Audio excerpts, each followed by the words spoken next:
Bismillahirrahmanirrahim. Assalamualaikum warahmatullahi wabarakatuh. Innal hamdalillah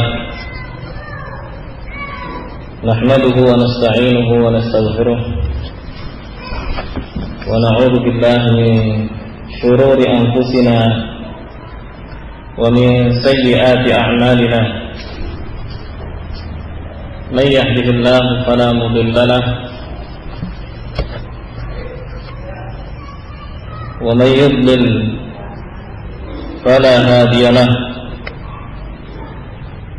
وأشهد أن لا إله إلا الله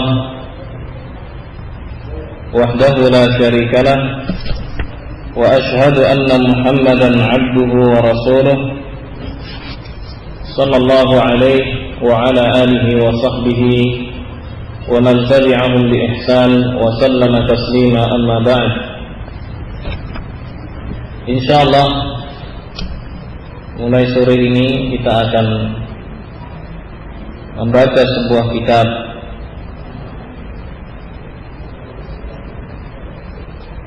karya Al-Imam Ibnu Qayyim Al-Jauziyah rahimahullah yang berjudul Ad-Da'u wad-Dawa,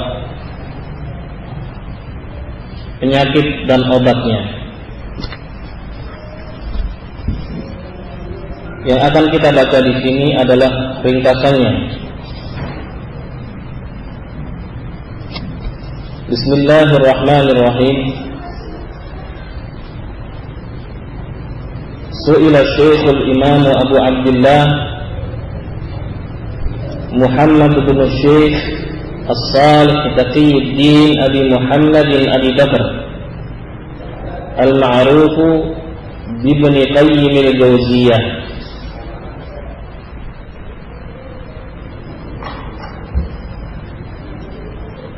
الشيخ الإمام أبو عبد الله محمد بن الشيخ صالح تقي الدين أبو محمد أبو بكر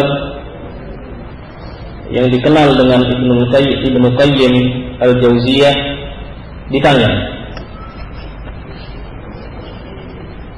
ma taqulu as-sadatul ulama a'immatud din radhiyallahu anhum ajma'in fi rajulin ubtuliya bi baliyatin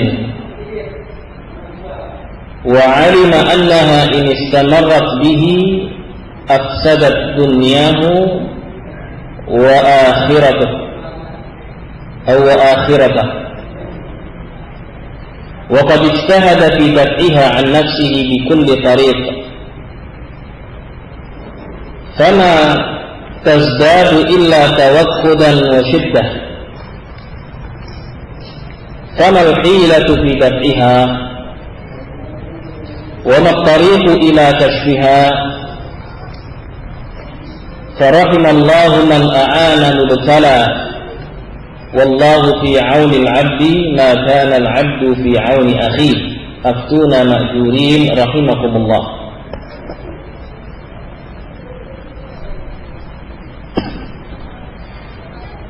Pertanyaannya,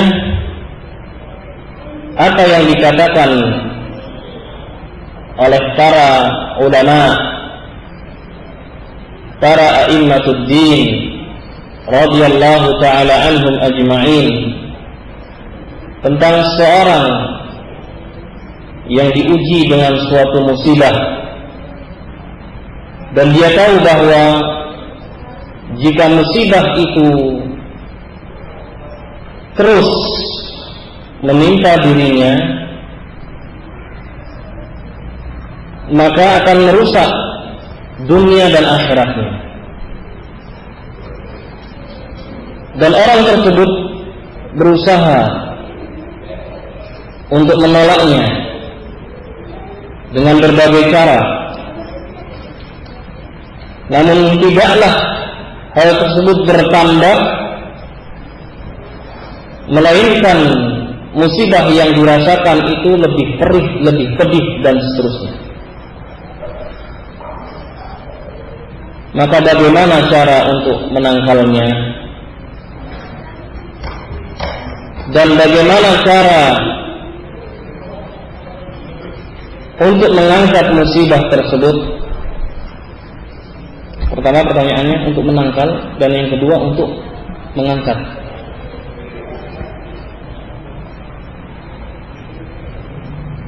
Semoga Allah Subhanahu wa taala merahmati orang-orang yang membantu orang yang terkena musibah. Di sini penanya dengan adabnya mendoakan kepada mufti yang akan memberikan jawaban tersebut dengan doa seperti ini. Kemudian penanya mengingatkan dengan sebuah hadis, dan Allah Subhanahu wa taala senantiasa menolong hambanya selama hamba tersebut menolong saudaranya. Berikanlah kepada kami fatwa, semoga Allah Subhanahu wa taala memberikan balasan kebaikan kepada Anda dan merahmati Anda. Kata Syekh radhiyallahu anhu, maka Syekh radhiyallahu anhu menulis dari satu pertanyaan jadilah sebuah kitab yang besar, Ad-Da'i wad-Dawa, yang aslinya tebelnya seperti ini. Pertanyaan sini luar biasa. Ini hanya ringkasannya saja. Ya, satu pertanyaan menunjukkan bagaimana keilmuan beliau rahimahullah. Ya. Ibnu Al-Qayyim rahimahullah mengatakan, alhamdulillah amma ba'du. Sabata fi sahih al-Bukhari min hadits Abi Hurairah radhiyallahu ta'ala anhu 'an an-nabiy sallallahu alaihi wasallam annahu qala. Terdapat di dalam Sahih Al-Bukhari dari hadis Abi Hurairah, semoga Allah meridainya, dari Nabi sallallahu alaihi wasallam bahwa beliau bersabda, "Ma anzalallahu da'an illa anzala lahu shifaa'a." Tidaklah Allah Subhanahu wa taala menurunkan suatu penyakit melainkan Allah Subhanahu wa taala turunkan pula penawar untuk penyakit tersebut. Ini sudah sepasang satu paket. Ya. Kemudian beliau mengatakan, wa bi sahih Muslim min hadits Jabir bin Abdullah radhiyallahu ta'ala anhu qala qala Rasulullah sallallahu alaihi wasallam, likulli da'in dawa'un, fa idza usiba dawa'ud da' bara'a bi idznillah. Dan di dalam Sahih Muslim dari hadis Jabir bin Abdullah, semoga Allah meridai keduanya, beliau berkata, Rasulullah sallallahu alaihi wasallam bersabda, setiap penyakit itu ada obatnya. Apabila obat itu ketemu dengan penyakitnya, niscaya orang tersebut akan sembuh dengan izin Allah Subhanahu wa taala. Qala wa hadha ya'ummu adwa' al-qalbi war-ruhi wal-badani wa adwiyataha. Apa yang dikatakan Nabi sallallahu alaihi wasallam di sini umum, mencakup seluruh penyakit hati, penyakit jiwa, penyakit fisik, dan obat-obatnya. Wa qad ja'ala an-nabiy sallallahu alaihi wasallam al-jahla da'an wa ja'ala dawa'ahu su'alal ulama. Dan Nabi sallallahu alaihi wasallam telah menjadikan kebodohan itu sebagai penyakit, dan beliau menjadikan obatnya adalah bertanya kepada para ulama. Qala rahimahullah, wa qad akhbara subhanahu 'anil Qur'ani annahu shifaa. Dan Allah Subhanahu wa taala telah mengabarkan bahwa tentang Al-Quran bahwasanya ia adalah obat. Qala ta'ala, di mana Allah berfirman,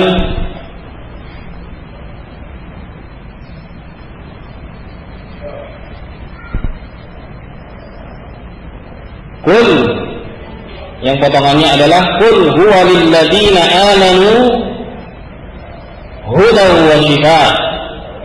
Katakanlah wahai Muhammad, dia Al-Quran bagi orang-orang yang beriman adalah petunjuk dan obat. Subhanallah. Al-Quran sendiri selain sebagai petunjuk, juga dia berfungsi sebagai obat. Surat Fussilat ayat 44.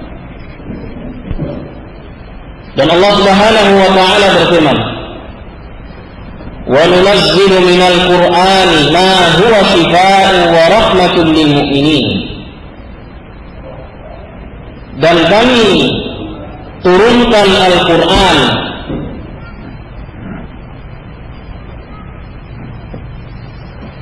yang dia itu merupakan obat dan rahmat bagi orang-orang yang beriman. Wa minha huna li bayanil jinsi la litab'id. Kata min pada kalimat wa nunazzilu minal Qur'an, di sini bukan min litab'id yang menunjukkan sebagian. Bukan maknanya dan kami turunkan sebagian dari Al-Quran yang merupakan obat. Tidak. Akan tapi maknanya min di sini adalah lil jins, li bayanil jins.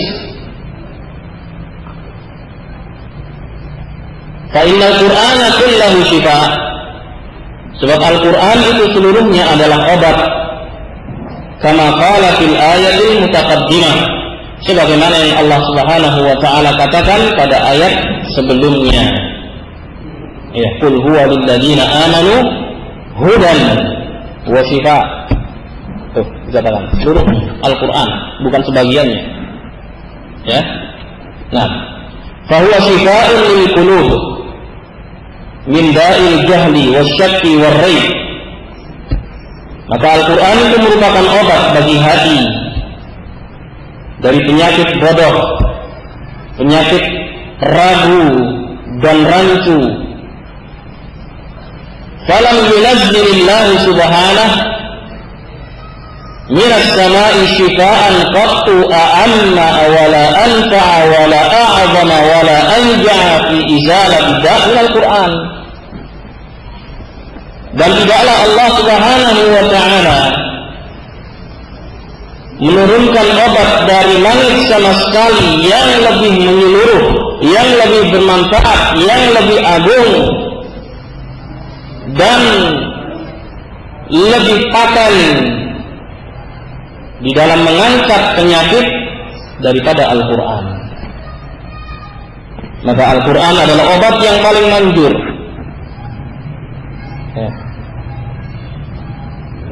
Wa qad thabata fi sahihain min hadits Abi Sa'id qala, terdapat di dalam as-sahihain dari hadis Abu Sa'id al-Khudri radhiyallahu taala an, bahwa beliau bersabda, "Intalaqa nafarun min ashabin Nabi sallallahu alaihi wasallam fi safratin safaruha."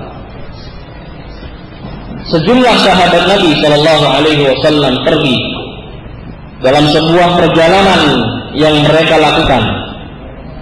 Hatta nazalu ala hayyin min ahya'il Arab fastadaquhum, sampai mereka singgah di suatu desa dari pedesaan bangsa Arab.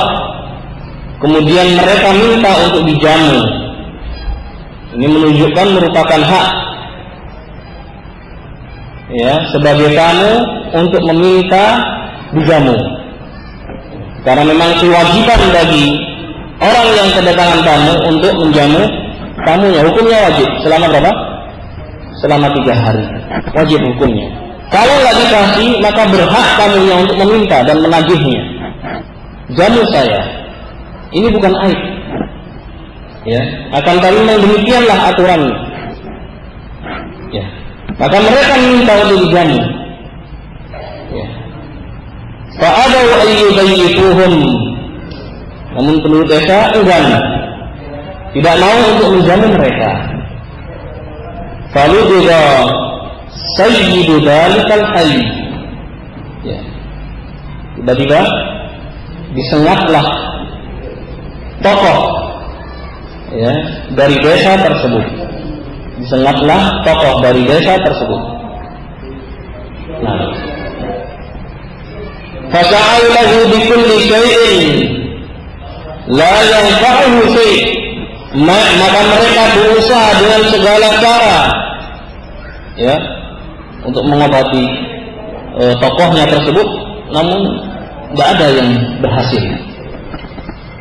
Faqala ba'duhum, maka sebagian warga mengatakan, "Lau ataitum haula'ir rahtal ladzina nazalu ala hayyina."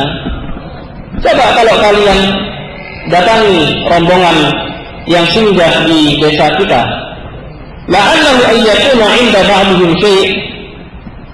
Mungkin sebagian mereka memiliki sesuatu untuk bisa dijadikan sebagai obat. Fa'atauhum, maka mereka pun mendatangi rombongan tersebut.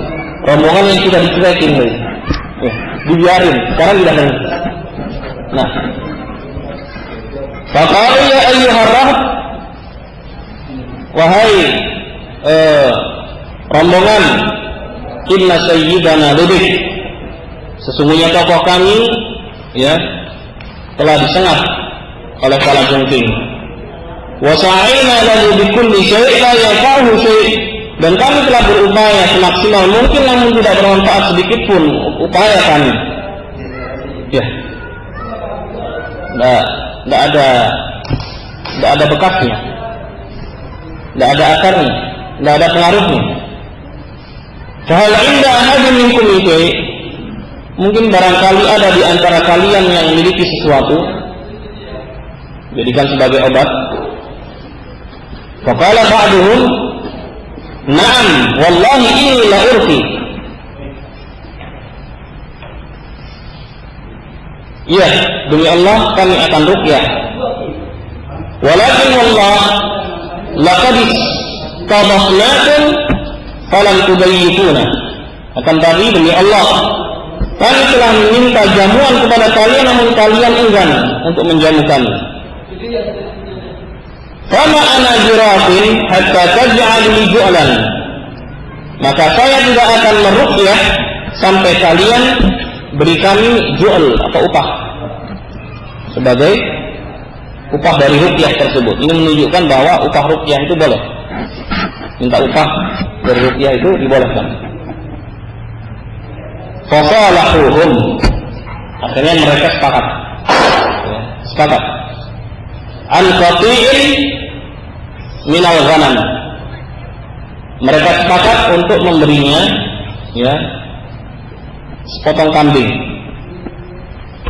Fantalaqa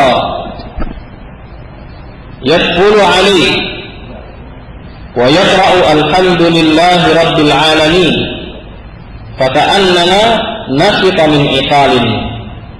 Maka mulailah, ya, salah seorang sahabat tadi, ya, meruqyah seraya membaca Al-Fatihah, alhamdulillahi rabbil alamin. Ya, tiba-tiba seakan-akan si tokoh yang tersengat tadi, ya, semangat, seakan-akan tidak ada lagi sesuatu, ya, sehat seperti sedia kala. Fantalaqa yamshi, maka, ya, akhirnya dia pun terus berjalan. Wa nabihi qalabah, dia coba berjalan begitu, ya, tidak terasa sakit sedikit pun, ya, seperti sedia kala. Fa'awfuhum ju'lahum alladhi salahuhum alaih. Maka warga desa, ya, memberikan atau memenuhi janjinya dengan memberi upah tadi, upah yang telah disepakati tadi. Faqala ba'duhum iqtasimu, maka sebagian sahabat mengatakan, Ayo bagi. Ya. Bagi hasilnya, begitu. Faqala allazi raqa, maka yang meruqyah tadi berkata, la naf'alu hatta na'tiya an-nabiy sallallahu alaihi wasallam. Kami enggak akan melakukannya, kita enggak akan melakukannya sampai kita mendatangi Nabi sallallahu alaihi wasallam. Coba perhatikan. Ini menunjukkan tentang keutamaan para sahabat Nabi sallallahu alaihi wasallam dan keutamaan pemahaman mereka terhadap Al-Qur'an maupun As-Sunnah. Setiap perkara ya, yang masih rancu buat mereka, ya, mereka segera ya, bertanya kepada Nabi sallallahu alaihi wasallam, bahkan dalam urusan sekecil ini. Pembagian ya, hewan yang merupakan upah dari ruqyah tersebut, itu pun ditanyakan kepada Nabi sallallahu alaihi wasallam. Luar biasa. Ya. Fanadhkuru lahu alladhi kana. Ya. Kami enggak akan melakukannya, kita enggak akan melakukannya sampai kita mendatangi Nabi sallallahu alaihi wasallam, kemudian kita menceritakan apa yang telah terjadi tadi. Fananzuru bima ya'muna. Kemudian kita lihat apa yang akan beliau perintahkan kepada kita. Faqadimu ala Rasulillah sallallahu alaihi wasallam. Akhirnya mereka pun mendatangi Nabi sallallahu alaihi wasallam, fadzakaru lahu dzalik. Kemudian mereka ceritakan hal tersebut kepada beliau sallallahu alaihi wasallam. Faqal, maka beliau mengatakan, "Wa ma yudrika anha ruqyah?" Dari mana engkau tahu bahwa ini adalah ruqyah? Ya. Nabi mengatakan demikian dalam bentuk pertanyaan ta'ajub. Kemudian beliau mengatakan, "Qad asabtum," benar. Apa yang kau lakukan? Ini merupakan apa? Takrir, persetujuan dari Nabi sallallahu alaihi wasallam. Kemudian beliau mengatakan, "Ittasimu watribu li ma'akum sahman."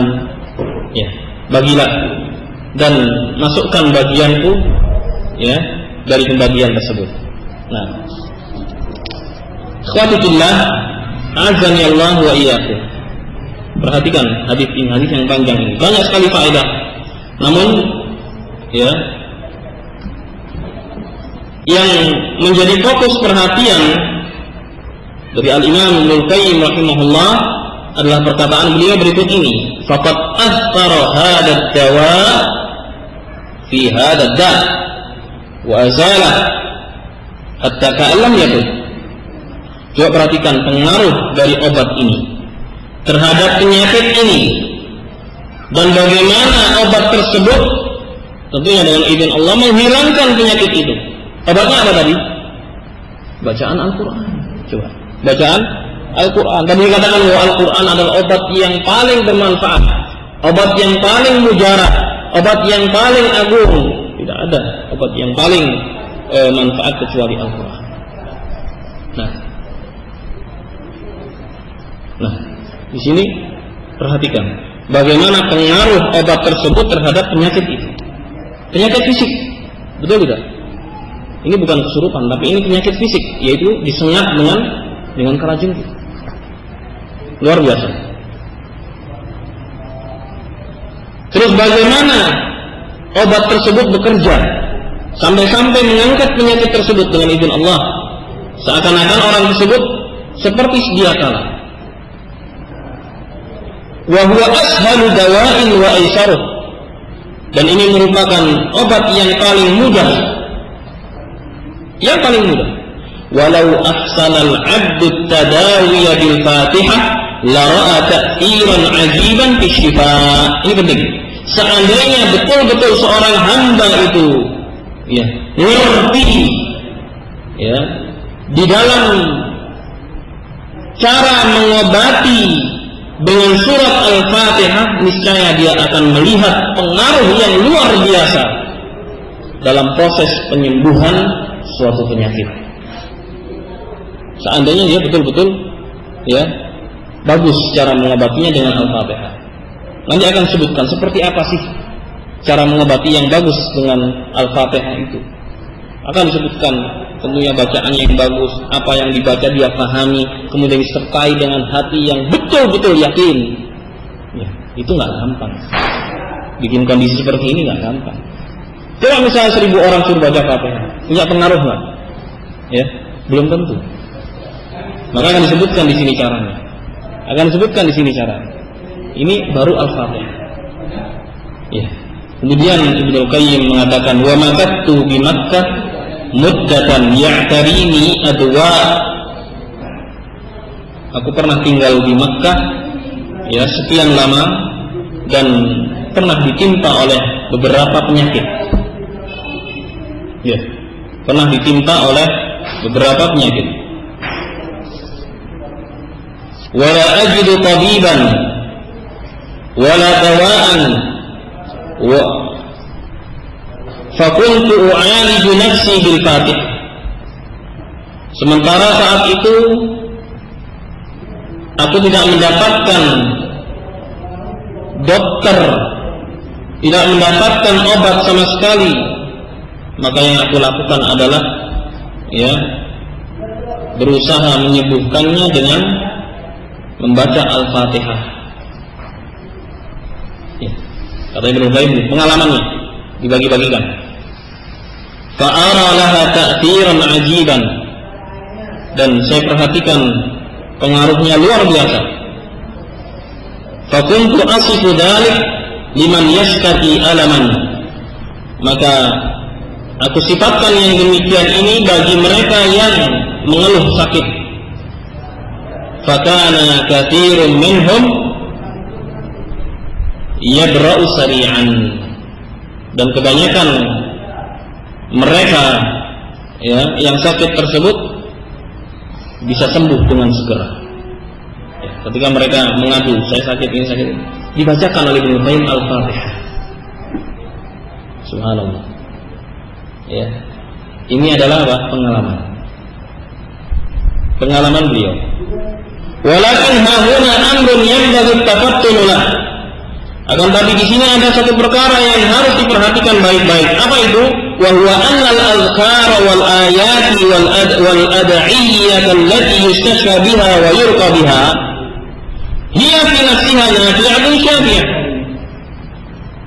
Bahwa zikir-zikir, ayat-ayat dan doa-doa ya, yang dipanjatkan kepada Allah untuk minta kesembuhan atau yang digunakan untuk meruqyah, sesungguhnya ayat-ayat itu sendiri itu bermanfaat, sesungguhnya sangat bermanfaat. Walakin tastad'i qabul al-mahal, akan tapi sangat membutuhkan dukungan. Kalau ayatnya sendiri adalah bagus, bermanfaat, ya, zikir-zikirnya itu bermanfaat, ya, doa-doanya itu bermanfaat, akan tapi butuh apa? Butuh dukungan agar betul-betul manfaatnya itu tercapai, terwujud. Ya.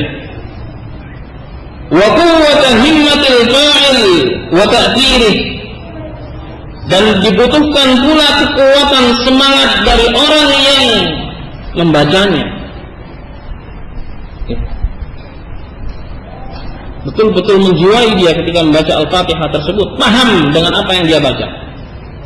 Ya. Disertai dengan keyakinan yang penuh.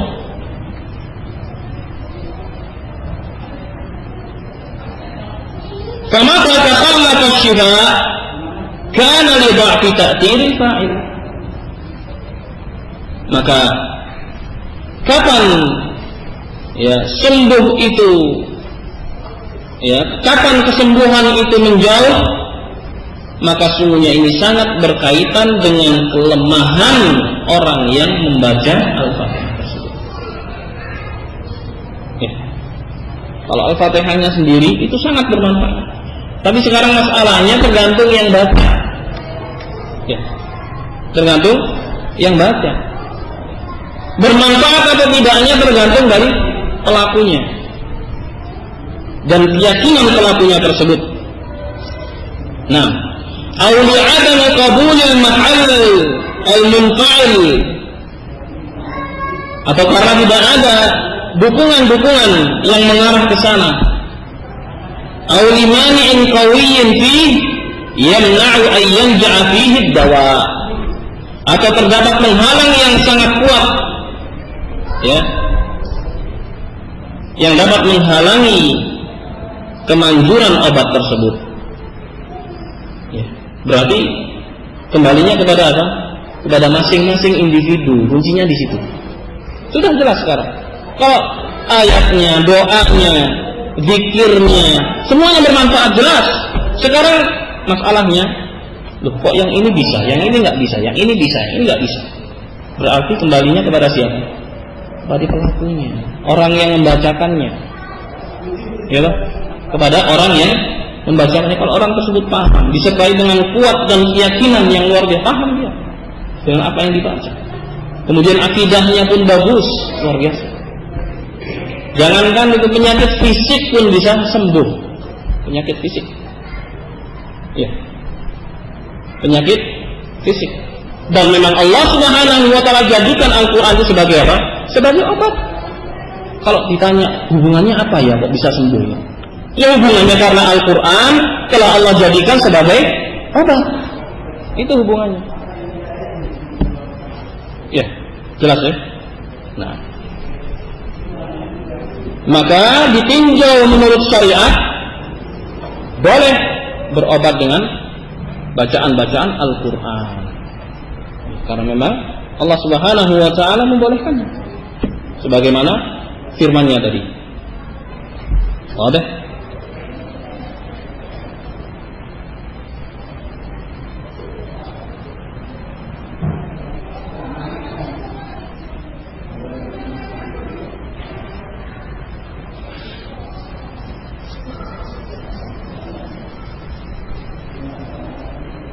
Qala Abu Dzar, berkata Abu Dzar, yakfi minad du'a'i ma'al bir ma yakfi at-ta'ama minal bir.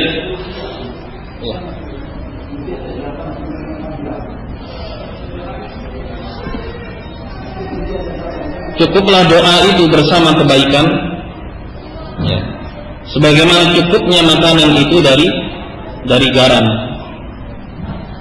Nah, kalau makanan cukup dengan apa namanya, nggak perlu garam lagi, maka jangan dikasih garam. Sebagaimana doa, ya,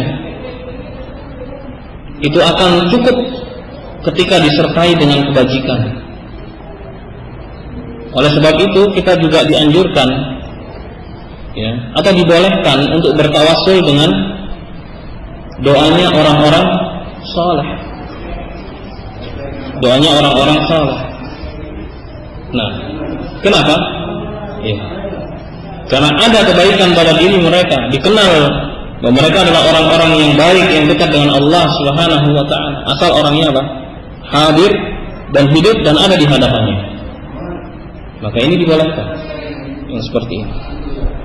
Maka kembali, ya, agar betul-betul doa yang kita panjatkan, zikir yang kita panjatkan, ya, ayat-ayat Al-Quran yang kita baca itu bermanfaat bagi pengobatan, maka kembalinya, hadirin yang dimuliakan Allah, kembalinya sekali lagi kepada masing-masing keadaan diri kita.